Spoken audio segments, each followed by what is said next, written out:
sobre lo bajo, perra, guarda tus palabras, que su peso no es un gramo que voltee nuestra balanza. Ey, somos el Nuevo Testamento, rompiendo toda su mierda que son las rimas promedio. Ustedes son la casa, su rebaño el matadero. Vuelan cuervos, sacan tímpanos pa' no escuchar ajenos. Son el cardumen atrapados en mi esfera. Mientras yo tenga mi lengua, yo seré su pesadilla. Escupimos fuego pa' tus putas sin intento. Intentar ser el mercado, pero los de sin talento.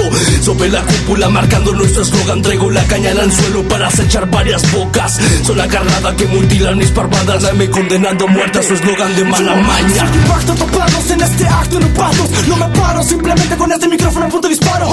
Voy a desquiciarme sobre este puto beat. Voy a joder tu puta shit, atascándote el skill. Mi nombre es Oxid, el puto volcán en erupción. Hasta Mohamed cayó, pendejo, porque tú no. Voy a tumbarlos, venid y mirar la diversión. Reflejarán depresión al verle el rostro al pelo del sol. Yo soy una bestia al tomar este micrófono. Voy a mutilar a tu equipo de toy. Soy del underground haciendo rap hip hop. Voy a escupir el beat sobre tus rolas de amor. Soy un hijo de puta, todas tus putas disfrutan, solo se ejecuta y a tu puto clan en luta.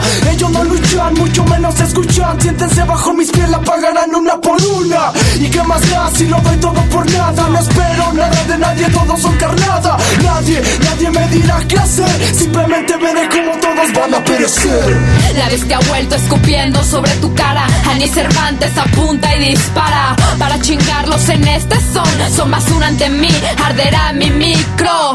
Como Shock no paro, tu rostro disparo. Tengo la habilidad dejándolo fatal sobre este puto clap para mostrarle el verdadero rap. MDK sobre tu placa en la puta escena underground. Solto la peste fétida directo a su cara estúpida. Suelto las skills directo a su mixtape, wey, guacha esto.